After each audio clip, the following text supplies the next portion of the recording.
छत्तीसगढ़ के जिला बलौदा बाजार के थाना फलारी के गांव चित्रकापुर के रहने वाले वकला आडिल का बेटा सुमेर आडिल आवारा दोस्तों के साथ रहकर काफी बिगड़ गया था। वह गांव की बहू बेटियों पर बुरी नजर रखने लगा था।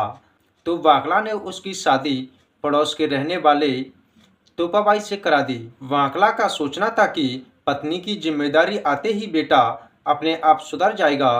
परिणाम उसके आशा के एकदम अनुकूल ही निकला।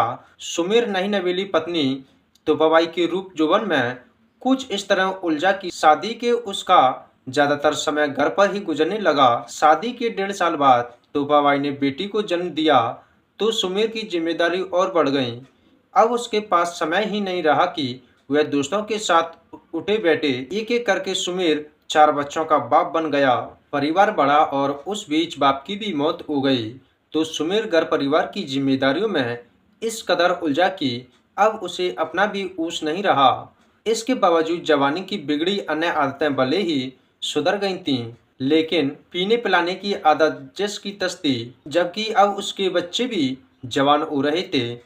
उसकी बड़ी बेटी एमलता 18 साल की हो चुकी थी। सुमेर के घर से कुछ दूरी पर संतूर यादव का घर था। उसका दूध का कारोबार था, इसलिए उसके बेटे नरसिंह यादव उर्फ सिराग का मन पढ़ाई में नहीं लगा तो उसकी पढ़ाई छुड़ाकर शत्रु ने उसे अपने साथ दूध के कारोबार में लगा लिया था। उसका एक बेटा और था जो रायपुर चला गया था और वहाँ किसी कंपनी में नौकरी करने लगा।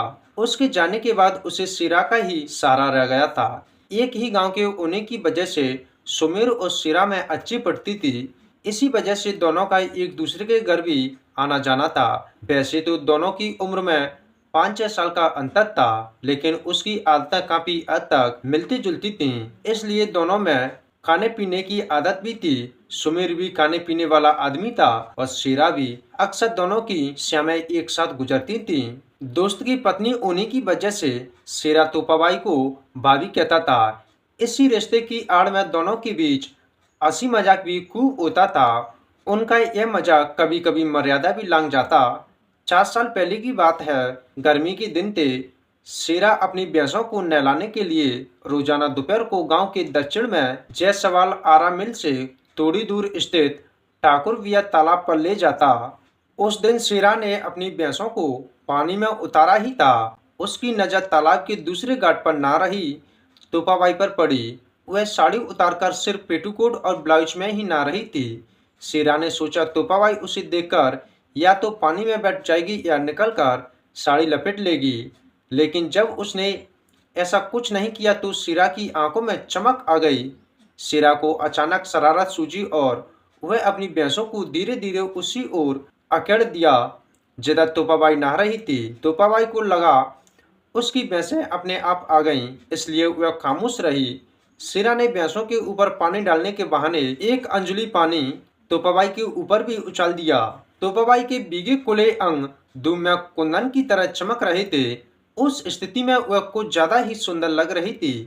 पहली बात तो तोपाबाई कुछ नहीं बोली, लेकिन जब उसने दोबारा यही हरकत की तो वह उसकी शरारत बन गई और बिलौरी आंखों से सिरा को घूरते हुए बोली, क्यों सिरा, तुम्हें दिखाई नहीं दे रहा कि मैं नहा रही हूँ? क्यों नहीं दिखाई दे रहा है भाभी? पानी में भीगकर इस धूप में तो आप कुंदन की तरह चमक रही हो, तो मेरे ऊपर पानी क्यों उछाल रहे हो? तोपाबाई ने मुस्कुराते हुए कहा, भाभी मैं पानी आपके ऊपर नहीं भैंसों के ऊपर उछाल रहा था, जिससे उसकी गर्मी थोड़ी शांत हो जाए। उसी में से थोड़ा पानी आप पर भी चला गया होगा। शेरा ने सफाई दी। भैंस ही नहलाना था तो उधर ही नहला लिया होता। तुम्हें पता नहीं यहाँ औरतें नहाती हैं? तोपाबाई ने बनावटी प्रतिरोध किया। अरे ये भैंसें भी तो औरत हैं। मैं तो इन्हें उसी ओर ले गया था। ये खुद ही अपने घाट पर आ गईं। अब उन्हें छोड़कर मैं कहाँ जाता? ठीक है, मैं ही चली जा रही हूँ। तुम अपनी भैंसों की गर्मी शांत करो। आपकी गर्मी बड़ी जल्दी शांत हो गई भाभी। मैंने तो सोचा था कि अभी आप नहाएंगी, लेकिन आपकी गर्मी तो पानी का छींटा पड़ते ही शांत हो गई। सिरा ने यह बात जिस अंदाज में कही थी तोपाबाई उसका मतलब समझते देर नहीं लगी। उसने कहा, मेरी गर्मी पानी से शांत नहीं होती, उसके लिए मर्द चाहिए। तोपाबाई ने कहा, मौका मिला तो जरूर कोशिश करूंगा भाभी। सिरा ने कहा, मौके तो दीजिए, उसके बाद देखिए मेरी हिम्मत को। इसके बाद बात खत्म हो गई, लेकिन सिरा का जब भी तुपाई से सामना होता, सिरा अभी वंदन करके यह कहना न भूलता, भाभी गर्मी शांत करने का मौका कब दे रही हो। उसी बीच गांव में छत्तीसगढ़ी नाच गाने का प्रोग्राम बना। जिस दिन नाच गाना होना था, सुबह सिरा तोपाबाई के दरवाजे से गुजरा तो आंगन में बैठी तोपाबाई उसे दिखाई दे गई। दरवाजे के पास से ही उसने कहा, राम राम भाभी जी, क्या हाल चाल है, क्या कर रही हो। तुम भी अजीब सवाल करते हो, देख नहीं रहे हो बैठी हूँ।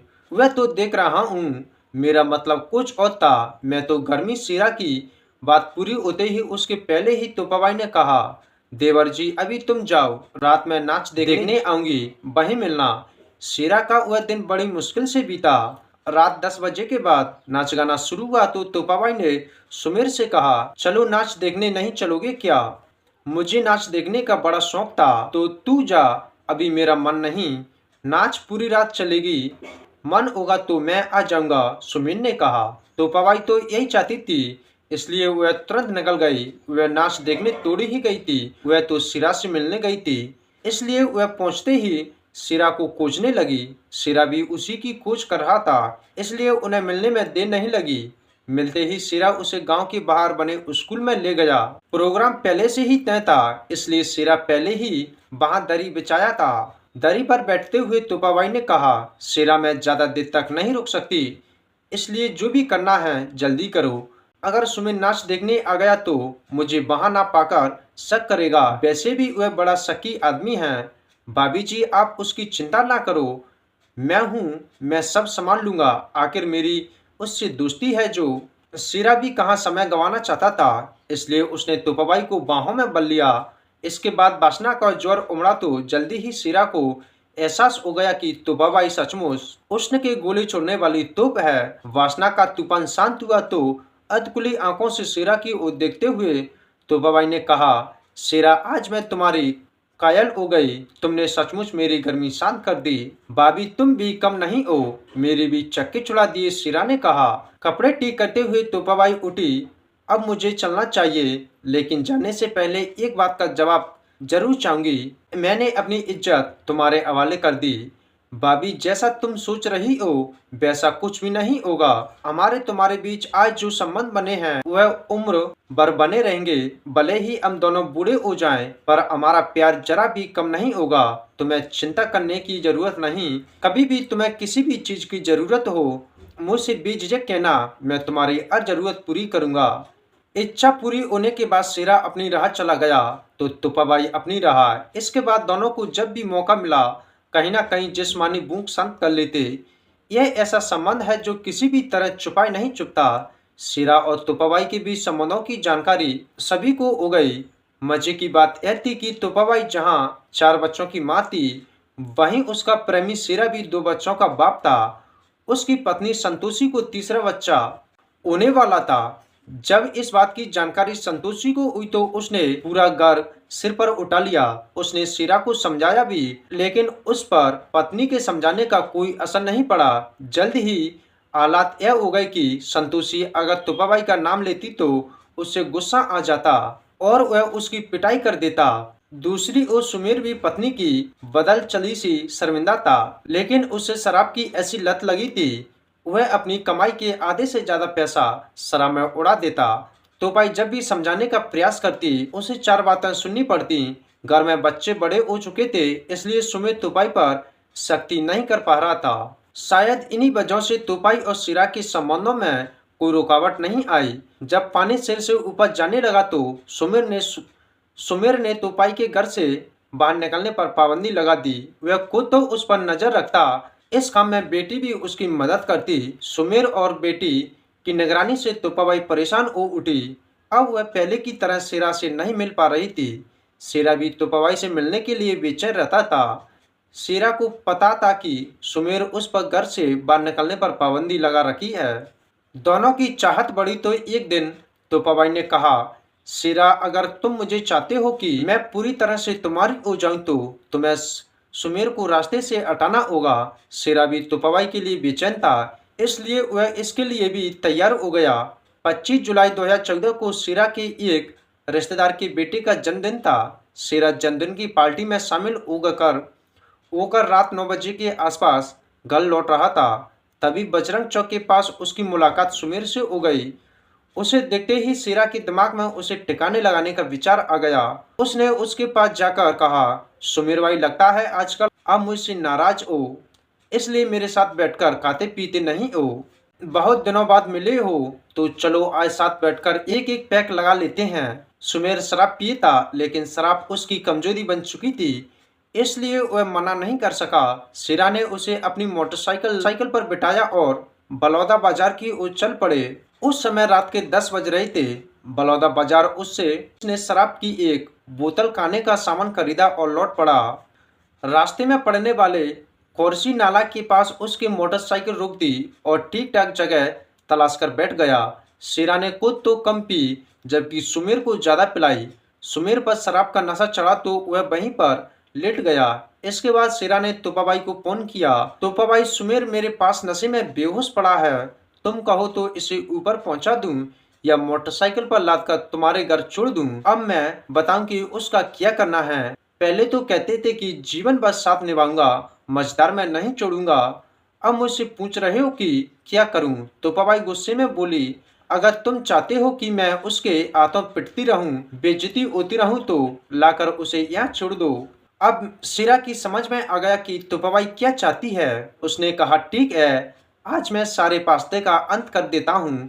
आज के बाद तुम्हें मारने पीटने वाला कोई नहीं रहेगा तो सिर्फ प्यार करने वाला। इसके बाद शेरा ने सुमेर के पास जाकर दोनों हाथों से उसकी गर्दन दबोच ली और दबाने लगा। सुमेर पर नशा इस कदर हावी था कि वह विरोध नहीं कर सका।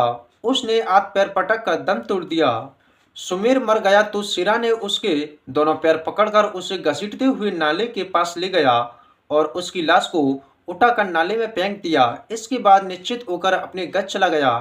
26 जुलाई 2014 की सुबह कोरसी नाले से सटे गांव मगरचवा के रहने वालों ने नाले में लाश देखी तो इसकी जानकारी कोतवाली बलौदा बाजार को दी। सूचना पाते ही कोतवाली प्रभावी प्रमोद सिंह दलवल के साथ घटना स्थल पर पहुंच गए। थाने से निकलते समय थाना प्रभावी ने यह जानकारी एसपी अभिषेक पांड्याला के अलावा एएसपी बीपी राजबानु को भी दे दी थी। लाश पानी में पेट के बल पड़ी थी। थाना प्रभावी ने गांव वालों की मदद से वह लाश बाहर निकलवाई। लाश देखकर ही लग रहा था कि उसे रात में ही पानी में फेंका गया था। वहां मौजूद लोगों से पुलिस ने लाश की पहचान करनी चाहिए तो कोई भी उसकी पहचान नहीं कर सका।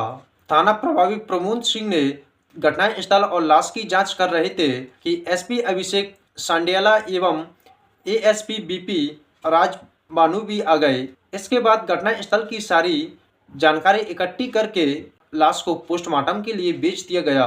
इसके बाद थाना प्रभावी प्रमोद सिंह ने थाने लौटकर हत्या का मुकदमा दर्ज कराया। यह पता लगाने लगे कि 2-3 दिन में कहीं कोई गुमशुदगी तो दर्ज नहीं हुई। उन्हें पता चला कि थाना पलारी में थोड़ी देर पहले ही एक महिला तोपाबाई आई थी। उसका पति सुमेर आडिल पिछले दिन से गायब है। तोपाबाई ने अपने पति का जो उलिया बताया था वह हुबहू इस लाश से मेल खा रहा है। इसके बाद थाना प्रभावी प्रमोद सिंह ने तोपाबाई को पोस्टमार्टम हाउस में बुला लिया। पोस्टमार्टम हाउस में तोपाबाई को नाले में मिली लाश दिखाई तो वह जोर जोर से रोने लगी। इससे साफ हो गया कि मृतक उसका पति सुमेर आडिल था। पोस्टमार्टम के बाद लाश को तोपाबाई को सौंप दी। थाना प्रभावी प्रमोद सिंह ने जांच शुरू की तो पता चला कि तोपाबाई का गांव के ई शेरा यादव से अवैध संबंध था। इस बात को लेकर सुमेर आए दिन पिटाई करता रहता था। थाना प्रभावी प्रमोद सिंह ने तोपाबाई और शेरा यादव को थाने बुलवा लिया। दोनों से अलग अलग सख्ती से पूछताछ की गई तो सुमेर की हत्या का सारा राज सामने आ गया। शेरा यादव ने स्वीकार कर लिया कि सुमेर की पत्नी तोपाबाई के साथ पिछले कुछ सालों से उसके अवैध संबंध थे। उसी के कहने पर उसने उसके पति सुमेर की हत्या कर लाश को नाले में फेंक दी। सुमेर की हत्या का खुलासा होने के बाद थाना प्रभावी प्रमोद सिंह ने अज्ञात की जगह शेरा और तोपाबाई का नाम लिखकर अदालत में पेश किया, जहां से उन्हें जेल भेज दिया गया।